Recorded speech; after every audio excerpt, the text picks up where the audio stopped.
Okay, so we left the story. Let's get Shmuel up on the screen first of all. Chapter 6. There we go.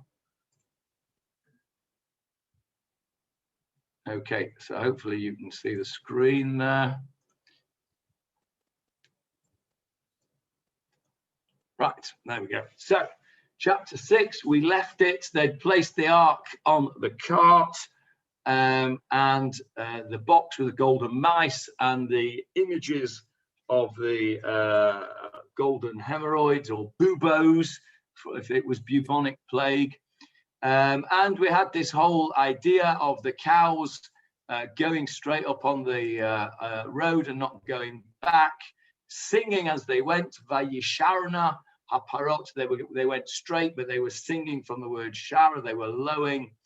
And then we saw, and this is where we left it. We left it at verse 16. But Leon, let's just do from verse 13 onwards. The people of Beit Shemesh were reaping the wheat harvest in the valley when they raised their eyes and saw the ark, and they rejoiced to see it. The wagon came to the field of Joshua, a Beit Shemeshite, and stopped there where there was a large rock. They chopped the boards of the wagon and offered up the cows as an elevation offering to Hashem. The Levites had unloaded the ark of Hashem and the box that was with it, in which were the golden objects, and placed them upon the large rock. The people of Beit Shemesh offered up elevation offerings and slaughtered feast offerings on that day to Hashem. The 5 Philistine governors saw all this and returned to Ekron on that day. That's where we left it last week. The Philistine leaders have seen the ark return to the Israelites. It's left their territory and they're happy to see the back of it because it caused them no end of trouble. And the Israelites appear to be happy to see it. They celebrated. They were very happy to see the ark. They did offerings, burnt offerings on this big stone. They used the wood of the cart and they offered up the cows. The Philistine leaders saw this and they returned. They turned around and they went back. And then something very unexpected happens. Before we see that, we get a list of exactly how much gold, etc. What exactly was the offering that they sent in the box. So verse 17. Excuse me, Johnny, would they not have looked inside the ark to see if anything was in it? Who? The people in Beit Shemesh. Okay, hold that question. Oh. Hold that question, and we'll come back to it very shortly. Okay. These are the golden hemorrhoids that the Philistines sent as a guilt offering to Hashem. For Ashdod, 1. For Gaza, 1. For Ashkelon, 1. For Gath, 1. For Ekron, 1. And golden mice corresponding to the number of all Philistine cities of the 5 governors, who ruled from fortified city until the open village, until the great mourning stone, upon which they placed the ark of Hashem, which to this day is in the field of Joshua, the Beit Shemeshite. Okay, let me stop there and just have a little look at something that's going on here, which we can learn something from. So they sent one of these things, these golden hemorrhoid things, one for each of the major 5 cities. We discussed this a week or 2 ago. We know that the ark actually only went to 3 of those cities. It went to Ashdod, Gath, and Ekron, didn't it? It didn't go to Gaza or Ashkelon. But nevertheless, each one of those cities sent a tribute, as it were, in the form of a golden hemorrhoid. Same with the mice. But what I'm interested in verse 18 is the following. They sent these golden mice, we know about that. Kol arei Plishtim, the number of all the cities of the Plishtim, Lachameshet Asaranim, the 5 lords. Well, we know those 5 cities. We've just listed them in the previous pasuk. They're Ashdod, Gaza, Ashkelon, Gat, and Ekron. And then it says, from fortified city to open village, Me'ir Mibtsar v'ad Kofer Haprizi. Where do we have that word Haprazi? Where have you heard that word before? Open cities or spread out villages. Haprazi means to spread out. Where have you heard that word before? You've all heard it many, many times. Only a couple of times a year, mind you, but you've heard it many times. Go on, David, tell us. 3 times a year, actually. It's in Megillat Esther, and it's also in Parashat Devarim towards the end. Right. Well, I, of course, was referring to Megillat Esther, where it talks about the unwalled cities.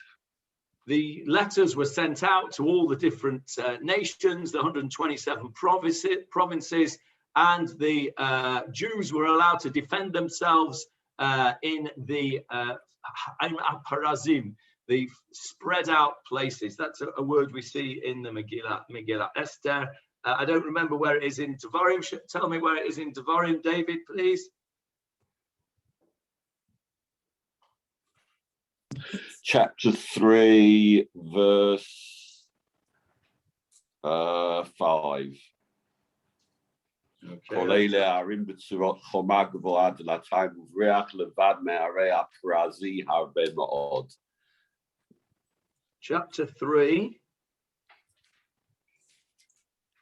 Chapter 3, verse 5. Let's have a look. There it is. All these cities were fortified with high walls, double doors and bolts, in addition to a great many unwalled cities. What's he referring to? Og Melech HaBashan. Right, okay. Fine, well, we're going to read that very shortly. We're going to read that next week, aren't we? Yeah. Okay, right. So let's go back to Shmuel Aleph. Now, what this is telling us, what we can learn from this, and what we do learn from this historically, is the way that cities were arranged in those days. We touched on this a bit a couple of years back when we were doing Yehoshua, when we spoke about the battles of Yehoshua, because what they used to have in those days were major cities, and then you'd have other cities which had walls around them. They were the fortified cities.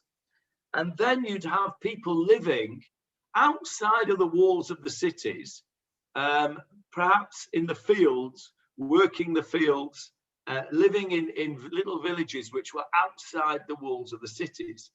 Now, you used to have to pay significant amounts of, I don't know what you'd call it, arnona, I guess, when you lived inside the city, because you were paying for the protection of the city walls.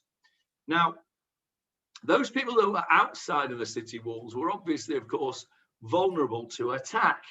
Now, we also know that it was very important that when you were an attacking nation, that you knew what you were going to attack, because that is what Moshe Rabbeinu told the spies to go and find out when they went to spy out the land. If you remember, at the beginning of Parashat Shlach Lecha, he says, go and find out, ha'im b'mivtzarim, are they living in fortified cities? Are they in walled cities, or are they in the open? What kind of fortifications do they have? What are we going to face when we actually get in there? So those people who are outside of the city limits, who are living outside of the city walls, are the most vulnerable to people coming in attack. And what you used to find was that the poorer you were, the further away you lived from the city walls. because when there was an attack from outside, all the people close by would run into the gates, run inside the city, take refuge in the walled city, slam the gates shut, and then they would be safe. So the further away you were from the walls, the harder it was for you to get back inside the walls when the attacks came. Now, this was very, very common. For example, you saw this in the Middle Ages in the time of the Crusade, when the Crusades rampaged through particularly the north of Israel, the areas of the Galilee particularly, and those people that were outside of the walls desperately tried to get inside the walls to protect themselves from the Crusaders. And this pasuk tells us how it worked. You had the major cities, then you had the walled cities and the open villages, and it was sort of a progression from sort of the capital cities to open areas which were not protected, and you had to actually sort of, as it were, pay homage to the city close by, so that at times of attack you could run in and save yourself by being inside the cities. We saw it when we saw the battle against Yericho, against Jericho. All the people were inside the city. Remember, Rahab said that she was told that if her family strayed outside, then they would be killed. They had to be inside the city walls. Okay, so that was just an interesting historical bit. Now, this is what happens next. Very unusual and not to be expected. With the ark has been returned, we're all happy. The Bet Shemeshites have made offerings to God, and lo and behold, what happens in verse 19? Tragedy occurs. And he smote some of the men of Beit Shemesh because they peered disrespectfully into the ark of Hashem. He struck among them 70 men, 50,000 men. The people mourned because Hashem had smitten the people with a great blow. And the people of Beit Shemesh said, "Who can possibly stand before Hashem, this holy God? To whom among us can the ark ascend?" They then sent emissaries to the inhabitants of Kiryat Yearim, saying, "The Philistines have returned the ark of Hashem. Come down and bring it up unto yourselves." Okay, so there's the answer to Johnny Halpin's question. They did look inside the ark. They looked inside the ark, and they suffered the consequences.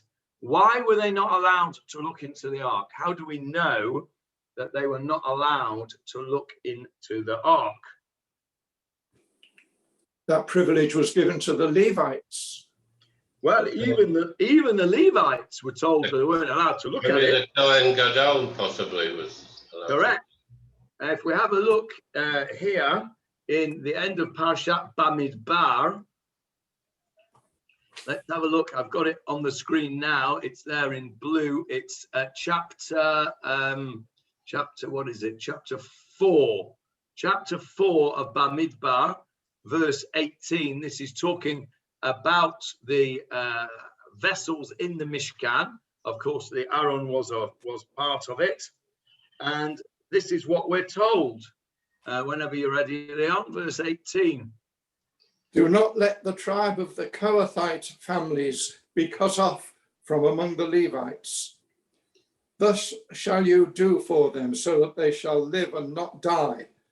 When they approach the Holy of Holies, Aaron and his sons shall come and assign them, every man to his work and his burden, but they shall not come and look as the holy is inserted, lest they die." Okay, let's stop there. So this is telling us, this is about when they were going to travel in the desert with the Mishkan. This is the Torah telling us how to do it. And basically, the Kohanim had to come in, and they had to, they weren't allowed to look. Verse 20, they shall not come in to see when the holy vessels are being wrapped up, lest they die. So they were not allowed to see these holy vessels. The people, the average Joe, was not allowed to look at these holy vessels. That's one opinion. Another opinion is what Johnny said, is that these people, it's a bit harsh if you ask me. They return the ark. Well, what's the first thing you're going to do? Is you're going to look inside it? Maybe they've put a bomb in there. Who knows what they've put in there? It could be a Trojan horse, couldn't it? They send this ark back on a cart with 2 cows with no people. It's a drone. Who knows what's in it? But anyway, they weren't allowed to look inside because it was the Holy Ark. And according to some of them, unfortunately, they actually looked inside the Ark, and they weren't allowed to do that. And so, if we go back to Shmuel, this is a very odd pasuk now, and we come up against our old friend, the numbers problem. Verse 19 again, Leon. And he smote some of the men of Beit Shemesh because they peered disrespectfully into the ark of Hashem. He struck among them 70 men, 50,000 men. So what was it? Was it 70 men, or was it 50,000 men, or was it 50,070? It's a funny expression, because what we don't have is what we normally have. We normally have, when we look at numbers, we have, it would be 7 or 70 and 50,000. It would be Shivim ish v'chamishim elef. And there's no v. You see how they've translated it here on the screen. And he smote the people, 70 men, comma, 50,000 men. Not 70 men and 50,000 men. Now, this is a very, very odd construction of the pasuk. We don't see this anywhere else, where there's this tiny little vav missing, as it were. So what's going on here? There's various different explanations. And of course, the 70 elders of the community, as if they were equivalent to 50,000 men, the big loss to the town. Right. So one opinion is that these 70. That's Rabbi Stein's house, by the way. Were each one of these 70 men were worth, as it were, 50,000 men. That these were very great men that died. Another opinion is that 70 men died from Bet Shemesh, and 50,000 people died from the rest of the whole of the Bnei Yisrael. Another opinion is that this includes the 34,000 that died in the battle earlier on. It's very unsatisfactory. We don't really know what it means. What we do know from archaeology, because Bet Shemesh is one of the places which has had a huge amount of excavation and archaeological history found there. We do know that there was no way that they had 50,000 inhabitants in Bet Shemesh at that time. Okay, so it can't be that 50,000 men in Bet Shemesh perished, because there's no way that 50,000 men lived in Bet Shemesh. This book that I showed you before, that David got me, this what's it called again? The Koren Tanakh of the Land of Israel, has got a whole section here on Bet Shemesh and the archaeological finds there. And one of the things that he points out here says, according to the narrative, the ark's presence led to the deaths of 50,070 inhabitants. Literally 70 men, 50,000 men. This number is problematic for academic scholars who believed it would have been impossible for ancient Beit Shemesh to have supported such a large population. And then he goes on to say, interestingly, the Septuagint, which is the Greek translation of the Tanakh, which is different to our Masoretic text, state that just 70 people were killed, which may indicate an earlier Hebrew version of verse 19. So this just opens up a little keyhole into the world of the text of the Torah. You need to know that the Torah text that we have, or the Tanakh text that we have, is the Masoretic text from the Masorah. And that was, if you like, finalized in around about the 7th to the 9th centuries CE. Okay. Now, the older versions that we have of the Tanakh, we've got bits and bobs of the Tanakh of earlier times from the Dead Sea Scrolls, for example. Now, in the Dead Sea Scrolls, there are sections of the Sefer Shmuel. We also know from there that Sefer Shmuel was actually originally one book, and it was only the Christians who later made it into 2 books, because when you translate Hebrew into Latin or Greek, it becomes very wordy. Hebrew is a very concise language. So when you translate it into these more modern languages, it was too big to go on one scroll. So they split it up into Samuel 1 and Samuel 2, Shmuel Aleph and Shmuel Bet. That is a Christian division, not a Jewish division. The fragments that we have of Sefer Shmuel from the Dead Sea Scrolls, which date back to around about the destruction of the temple, around about 2,000 years ago, is only one book of Samuel. They've got both bits of both books, but it's all one book. So interestingly, the Septuagint, which predates the Masoretic text, does not have the 50,000 bit, only has the 70 bit, indicating that there may well have been an earlier version which did not include that 50,000. So that was quite interesting.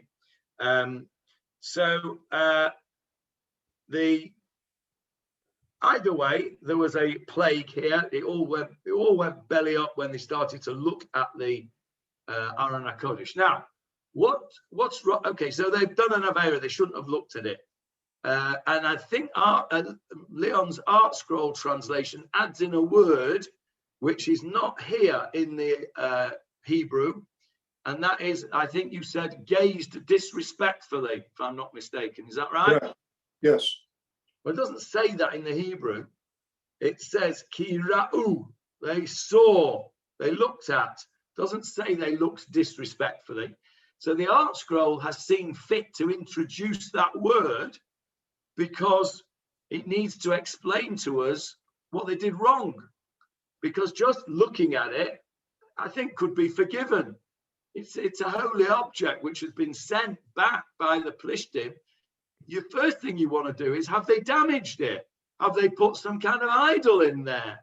I think it would be, I suppose what you would say is they should have called the Kohanim and they should have done it. Well, we know that they did call the Leviim, because if you look earlier on, verse 15, the Levites took down the Ark of the Lord.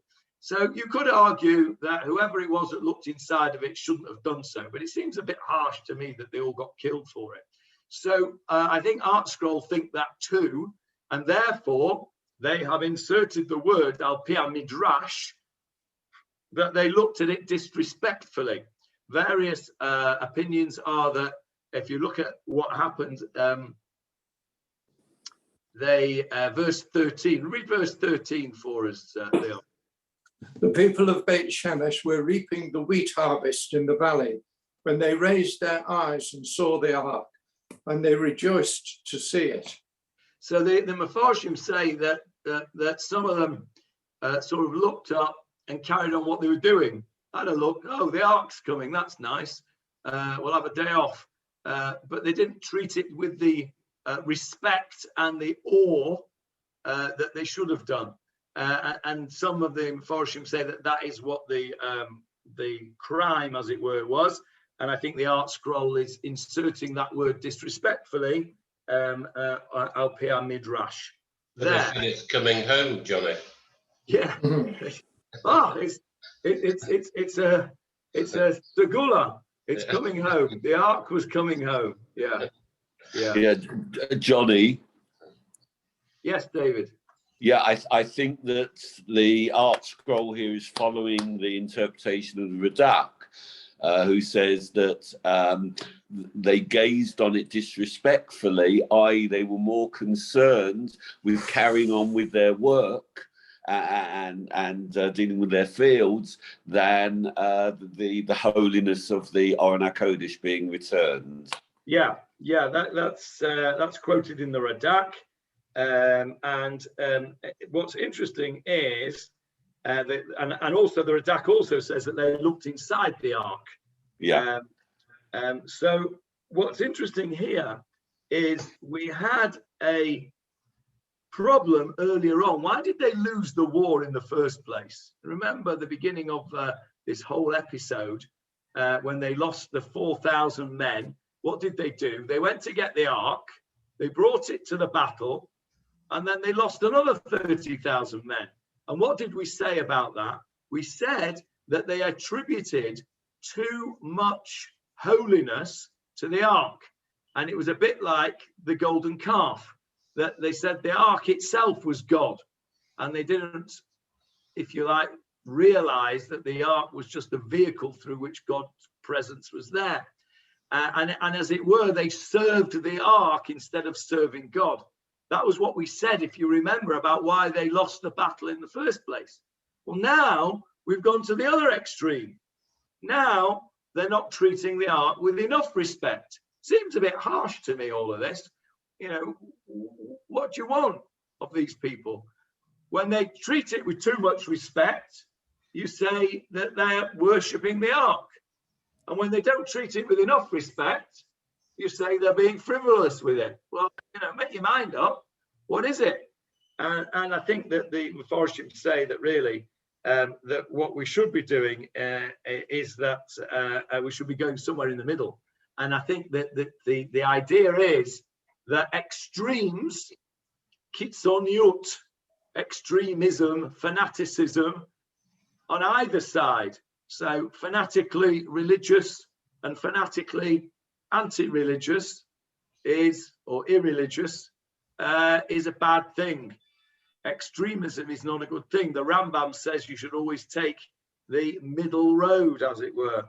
And the lesson that they should have learned was that they shouldn't have been excessively or too little in awe of the ark, and they should have had a middle road. And they didn't treat it with appropriate respect. So whatever the reason was, it seems a little harsh to me, but who am I to say? That's what happened. And Bet Shemesh, the people of Bet Shemesh, are really, if you think about it, they're only acting in the same way as the Pelishtim did. What did the Pelishtim do? They said, we don't want this thing, it's causing us trouble. Get rid of it. And that's what the Bet Shemesh people did. Read verse 20 and 21 again, please. And the people of Beit Shemesh said, who can possibly stand before Hashem, this holy God? To whom among us can the ark ascend? They then sent emissaries to the inhabitants of Kiryat Yearim, saying, the Philistines have returned the ark of Hashem. Come down and bring it up unto yourselves. Okay, so where's Kiryat Yearim? Anybody know? There is a modern day Kiryat Yearim, but nobody calls it that. It's called something else. Colloquially, anyway. Anyone know where Kiryat Yearim is?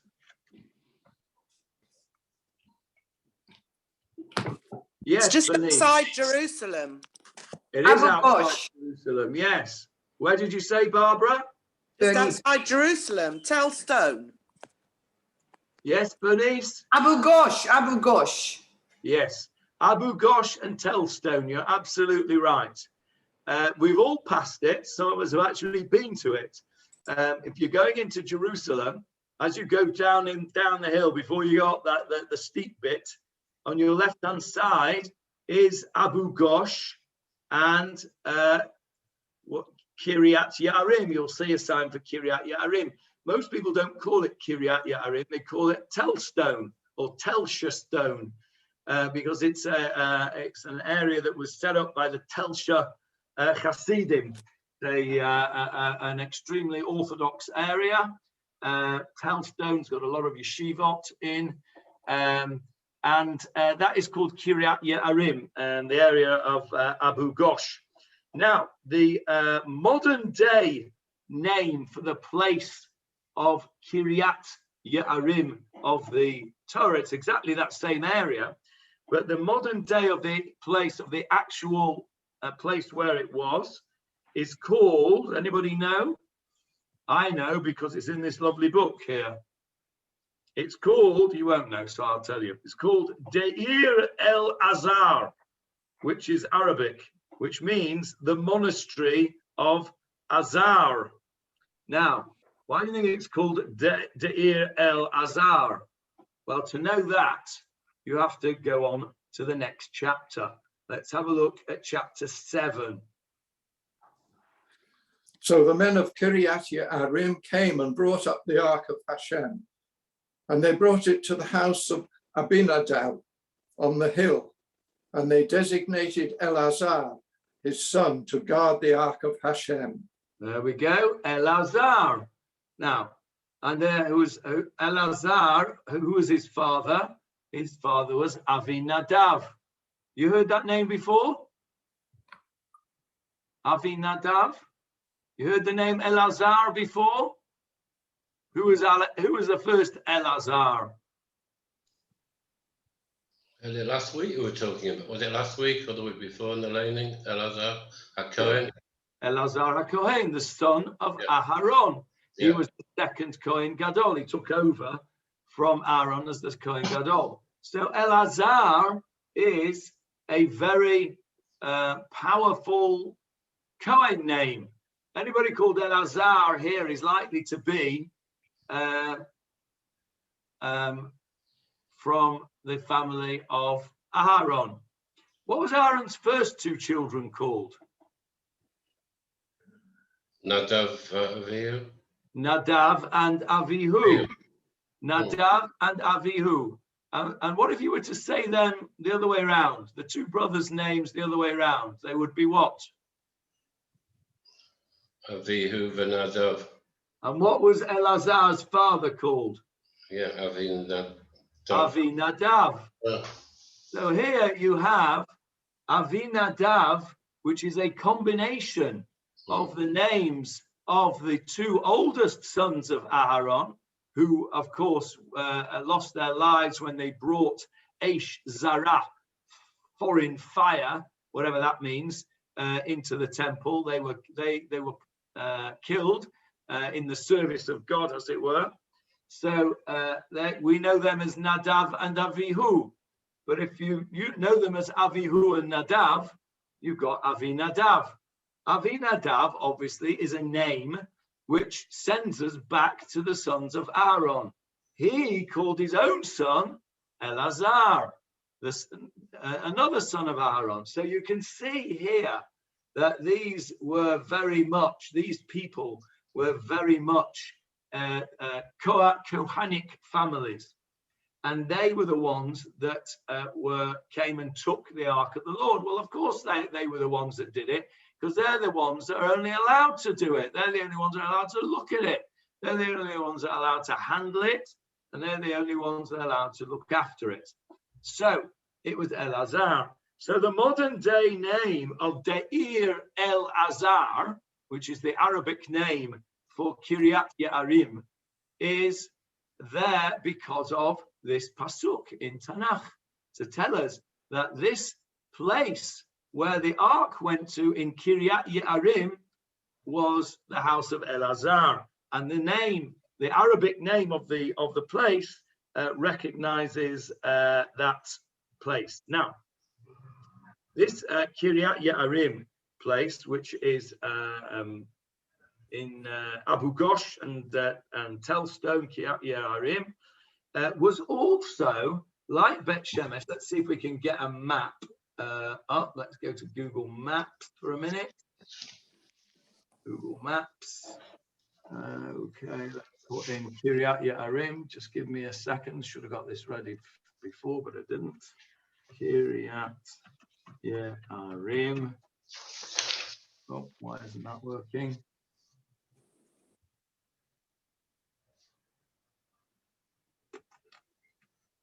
There we go. Kiryat Yearim.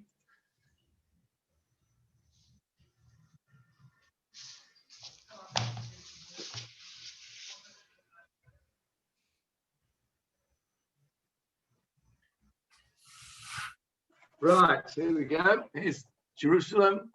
Kiryat Yearim is, here we go. There's Abu Ghosh. Can you see there where my thing is? Let's just, there we go. Hope you can see that in the, can you see that on the screen now where I'm circling? I don't know if you can read it, if it's big enough. That says Abu Ghosh. That says Kiryat Yearim, youth village, and that says Kiryat Yearim. So this is the area here, and as you can see, this is Route 1, and you'll recognize it. There's the Shoresh, Machlef Shoresh here, and this is just as we go down in the valley there, and we start to go up just before we reach Mevaseret Zion, which is over here. Where just up there, you'll see this is Abu Ghosh on the left-hand side. If you're coming out of Jerusalem, of course, it's on your right-hand side as you go down Route 1. You'll all have seen it. Some of you may have actually been there. I've been to Kiryat Yearim. I've been to Telstone. One of my boys was in yeshiva there for a little while.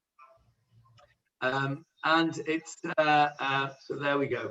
And then you can see next to it there, Telstone there. Right next to it, that's the area there. So now this, what I wanted to show you when I go back to the big map is how close it is.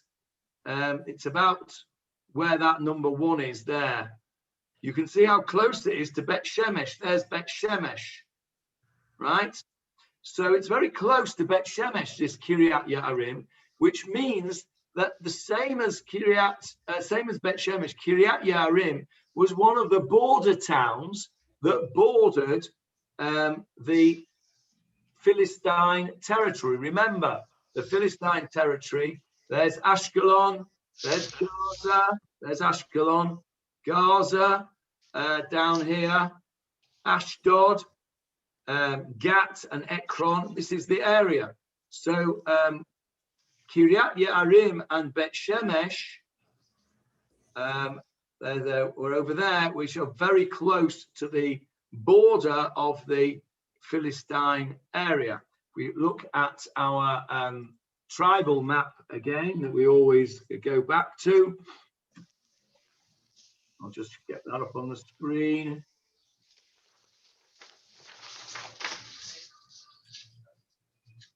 Thank you, Johnny. Yeah, I'll just put it on the screen.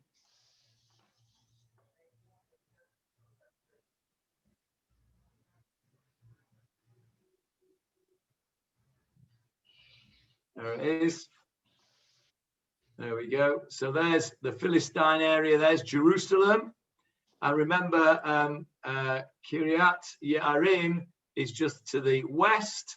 So it's right on the border of Binyamin, Yerushalayim, and very close to the border of the Philistine area. There's Ashdod, Ashkelon, Gaza, Gat and Ekron will be just over here.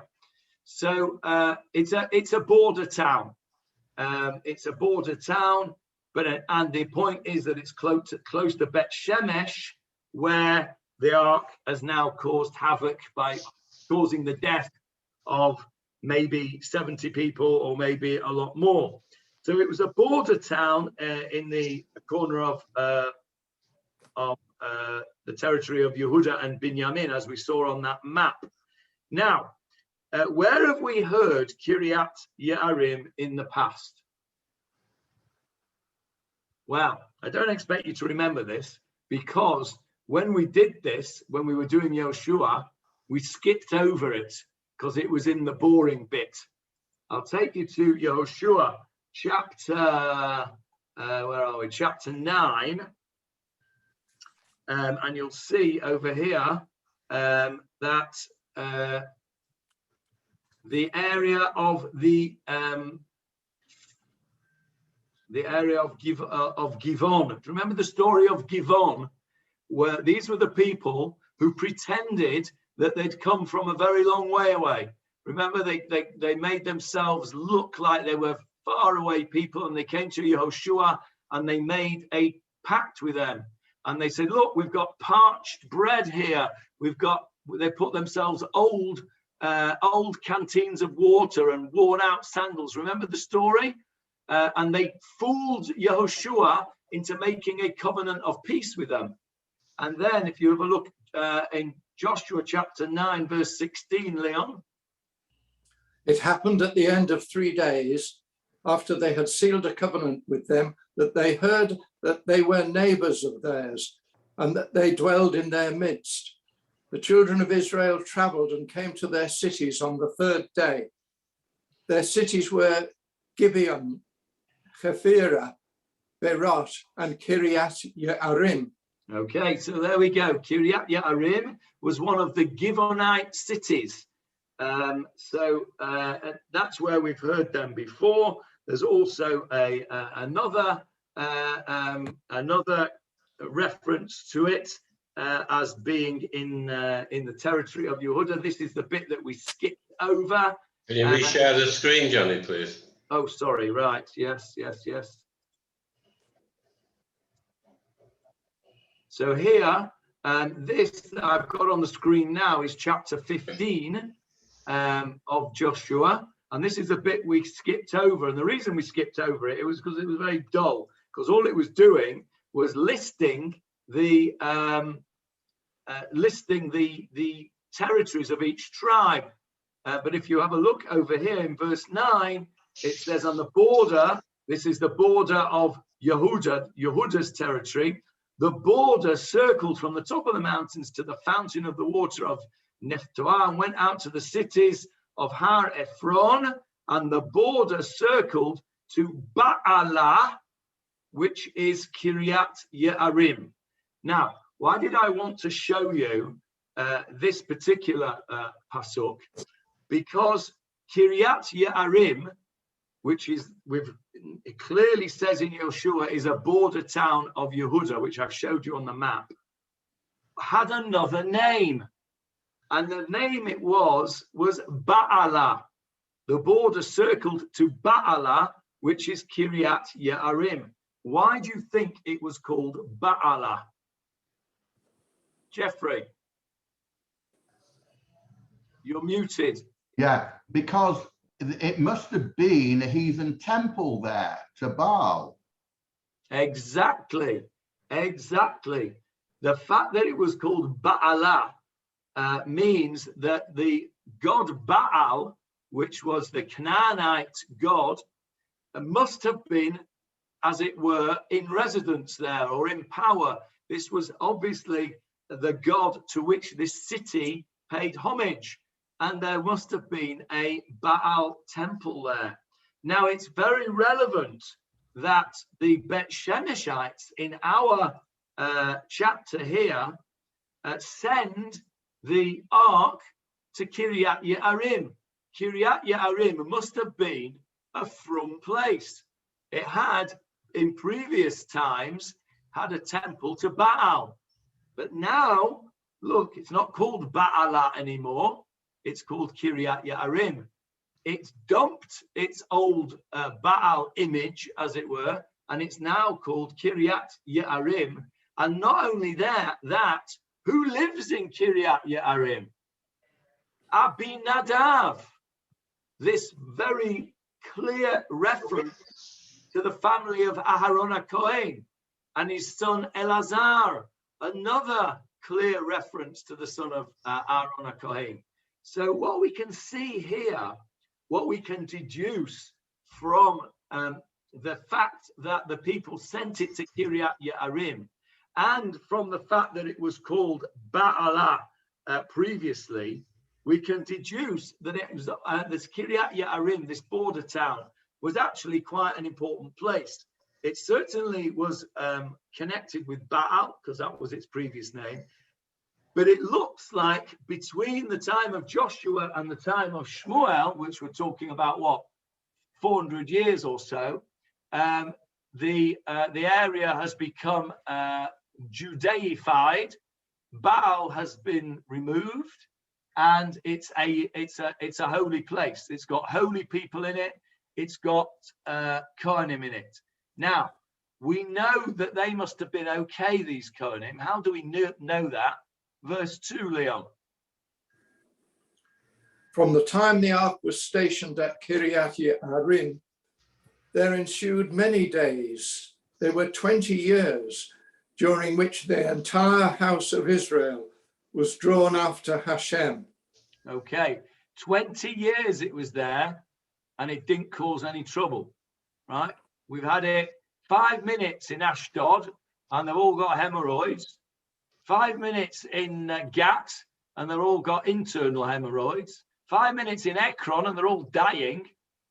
5 minutes in Bet Shemesh, and 50,000 maybe, or at least 70 anyway, died because they looked at it. And 20 years, it's in this place in Kiryat Yearim. And not only is that no deaths reported, all the house of Israel were drawn after the Lord. So it seems that that seems to have done a good job over there. Yes, Jeffrey? Could it be the reference to 70 and 50,000? It could be a percentage or a fraction, 70 men out of a population of 50,000. And these were the wise men. Could well be. Could well be. They were certainly the wise men, I think, according to some Mefarshim, because as Johnny quoted from Rabbi Steinsaltz, he says that these 70 men were the equivalent of 50,000 because they were the knackers. So if you put 70 over 50,000, it's a fraction, isn't it? But it's the cream. It's the top men. Yeah, it's 1/70th, is it, or is it 1/700th? It's 1/700th. 70 over 50,000 is 1/700th, so it is a fraction. So yeah, it certainly could be that. That's a good explanation. I don't think we're really talking about 50,000 people dying. We've had the discussion about numbers in Tanakh in the past, and we'll probably need to have it again in the future. Marcel's left us. He's got a power cut in Ranana. Okay, we hope he'll join us back shortly. We've got a few more minutes. So, Steinsaltz says that the Bet Shemesh people said to the Kiryat Yearim people, "You take it because your city is more important and respectable than ours." Right. Okay.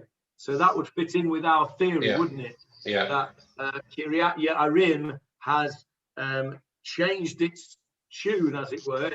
No longer Baalah. It is Kiryat Yearim. It's part of the territory of Yehuda.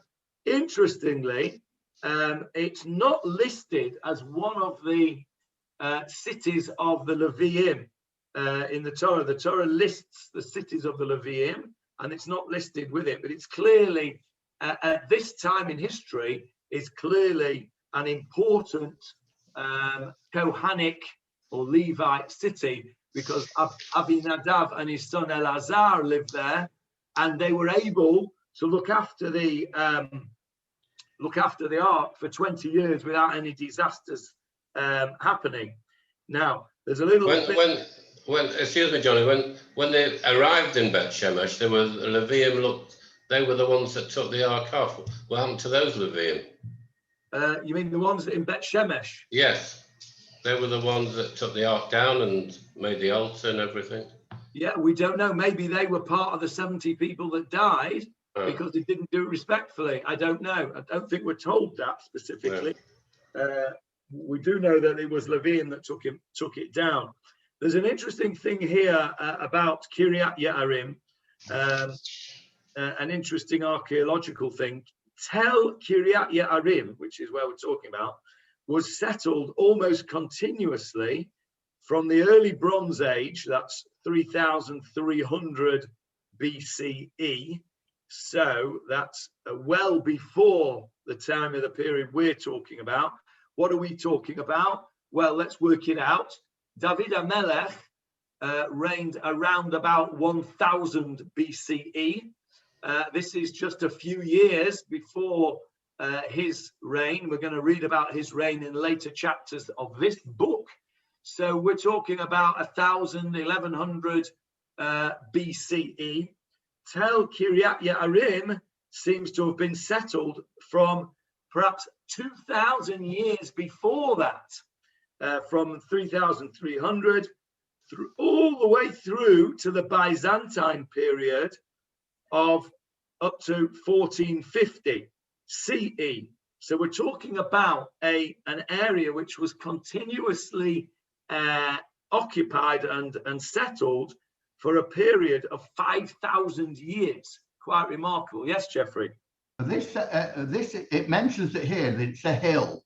Now, from that hill, you can actually see the coastal plain very clearly, which in other words means that they can see the advance of anybody coming in from the sea. Also, it's on the direct route to Jerusalem. It's an east-west passageway. It controls the east-west route. And it's also very close to the north-south route and parallel routes to the north-south route, like the route that goes through Bet Shemesh, going south from the coastal, from that Highway 1, if you like. So strategically, it's understandable. It's an easy hill to defend, and it's a great lookout post. Absolutely. Everything you've said is spot on there. All those routes makes you the router, Jeffrey. Yeah, no, brother of. I'm just going to read you a little paragraph from this book here, which basically parallels what you've just said. Besides its important affiliation to the Ark, the site's position on one of the main routes connecting Jerusalem to the coast made it a strategic location for those attempting to control traffic to and from Jerusalem. Today, the main highway, Highway 1, connecting Jerusalem and Tel Aviv, passes by Kiryat Yearim. So exactly as Jeffrey has said, this was a very strategic place. And it makes sense, therefore, that excavations have shown that it was continuously settled from 3,300 BCE till 1450 CE, a period of almost 5,000 years. That's really quite remarkable. And what it also tells us here, that they've found various bits and bobs of very great importance, including big stones. I'm going to just try and show you a picture of this because I want to try and show you what they found there. Let me see if I can stop that for a sec and just show you this. Let me take the background off because it won't work otherwise. Right, hang on a sec. Now, if I hold this up, I don't know whether you can see. Oh, that way. I show you that. Can you see that picture there? Yeah. Huge stone. Right now, Yeah. the caption on here is a cultic stone table, Bet Shemesh Temple, 12th century BCE. Right, 12th century BCE is exactly the time we're talking about here now.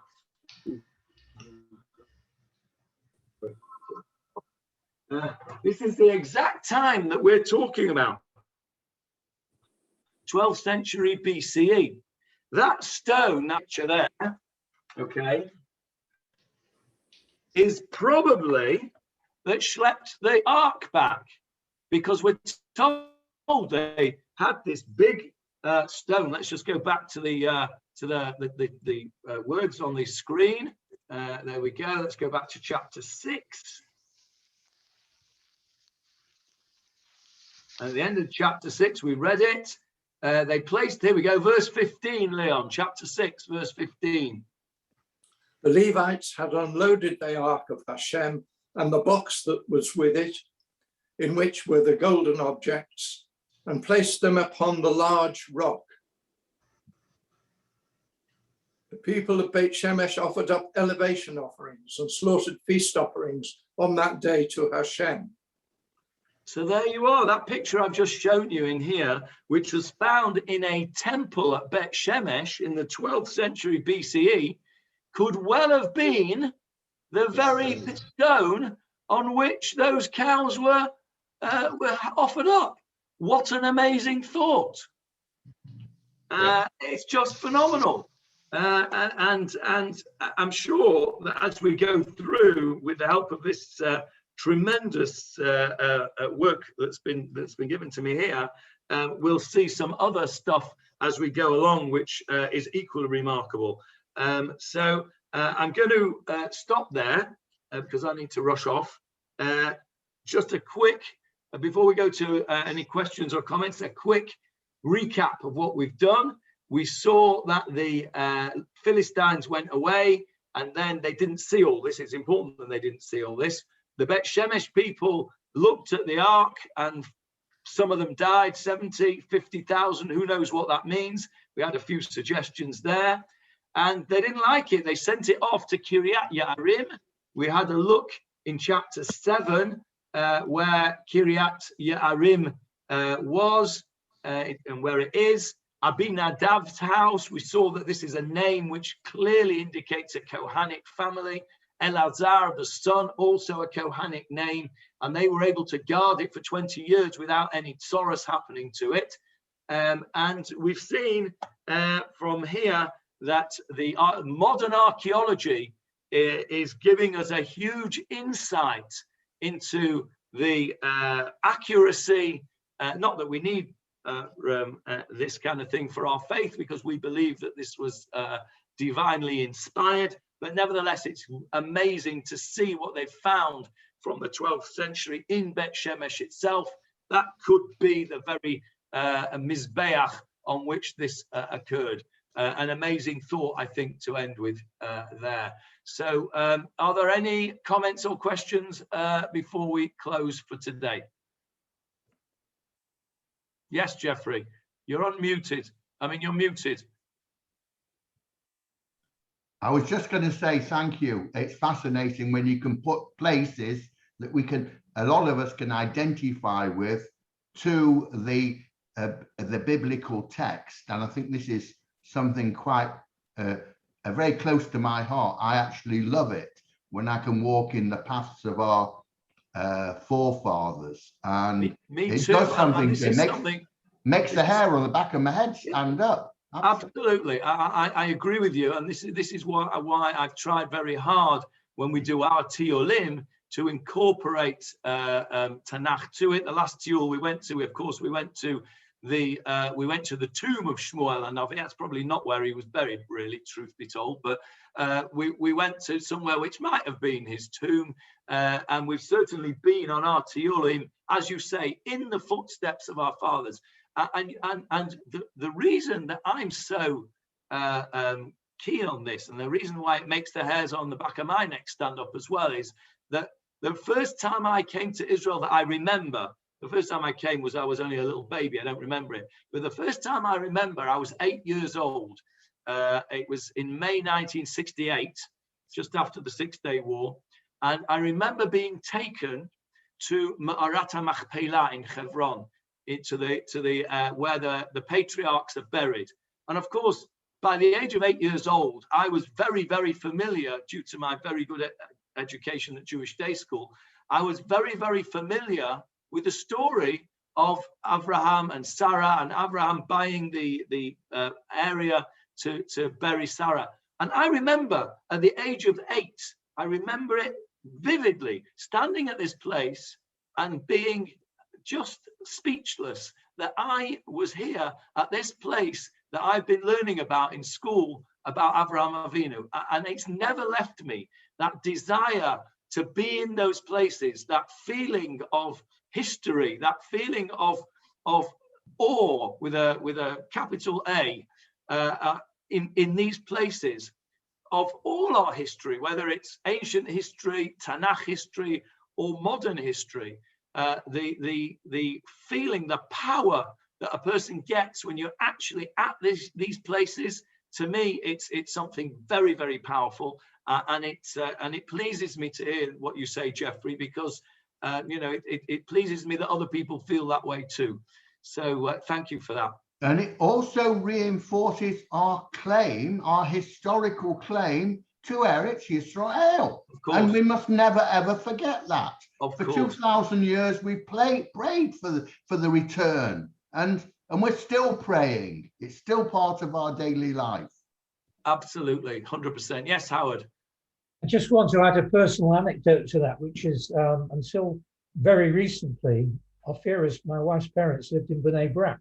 So when we had Seder night there and read the Rabbanim Yoshvim B'Bnei Brak, that was amazing to me, that I was sitting in the same place as those great Rabbanim. Yeah, it's making me shiver now just talking about it. It's just words are not sufficient to describe the emotion that I feel about it, and if others feel the same way, then and I can facilitate that, then I feel that everything is worthwhile. I need to dash, everybody, so I'm going to end the meeting. But thank you all, and have a good week. We'll see you later in the week. Thanks a lot. Johnny. Thank you, Johnny.